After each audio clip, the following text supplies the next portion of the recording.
এই ମିଶ୍ର ପର୍ବର ମୁଁ ବହୁତ ଦିନ ହେଲା ମୁଁ ଚେଷ୍ଟା କରୁଥିଲି ମୁଁ ଆସିବି ବୋଲି କହିକିରି ତ ମୁଁ ବର୍ତ୍ତମାନ ଏବେ ମୁଁ ବହୁତ ଖୁସି ଅଛି ଏଇ ବିଜେପି ଦଳରେ ମୋର ଯୋଉ ଉନ୍ନତି ହେଉଛି ଆମର ଯୋଉ ଦେଶର ଯାହା ଉନ୍ନତି ହେଉଛି ତାକୁ ସେ ଲକ୍ଷ୍ୟ କରି ମୁଁ ଆସିଛି। ଆଚ୍ଛା ମାନେ କଣ ଆଶା ନେଇକି ଆସିଛନ୍ତି? ଆଶା କିଛି ନାହିଁ, ଗୋଟେ କର୍ମୀ ହିସାବରେ ମୁଁ ଆସିଛି।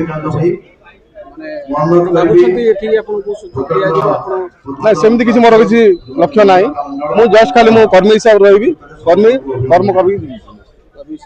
ଆପଣ ଦେଖୁଥିବେ ବିଭିନ୍ନ ପ୍ରକାର ସବୁ ବିଭ୍ରାଟ ଘଟୁଛି। ଆପଣ ଦେଖୁଥିବେ ଆଇନ ଶୃଙ୍ଖଳା ବର୍ତ୍ତମାନ ସମ୍ଭାଳ ରହୁଛି, ବିଷୟ ରହୁଛି, ବହି ତ୍ରୁଟିକୁ ନେଇକି ଗୋଟେ ବିଭ୍ରାଟ ମତ ସୃଷ୍ଟି ହେଉଛି। ଆପଣ ଭାବୁଛନ୍ତି ଦଳ ଠିକ କରୁଛି ବା ଯୋଉ ବହି ତ୍ରୁଟିରେ ଯୋଉ ଭୁଲ ହେଇଛି ସେଟାକୁ ଦଳ କେମିତି ଦେଖୁଛି?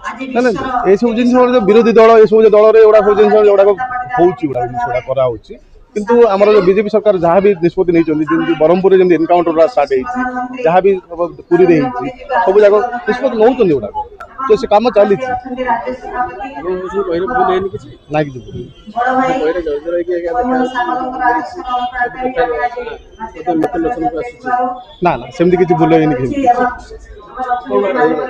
ଭବିଷ୍ୟତ ଆପଣ ଏଠି କଣ ଦେଖୁଛନ୍ତି? ମୁଁ ଗୋଟେ କର୍ମୀ ହିସାବରେ ରହିବି। ନା ନା ନା ସେମିତି ସୁଯୋଗ ମିଳିଲେ ଦେଖିବା। ବହୁତ ଜଣ ଅଛନ୍ତି, ବୟୋଜ୍ୟେଷ୍ଠ ଲୋକ ଅଛନ୍ତି, ସେ ମୁଁ କହିବାଟା ଠିକ ହବ।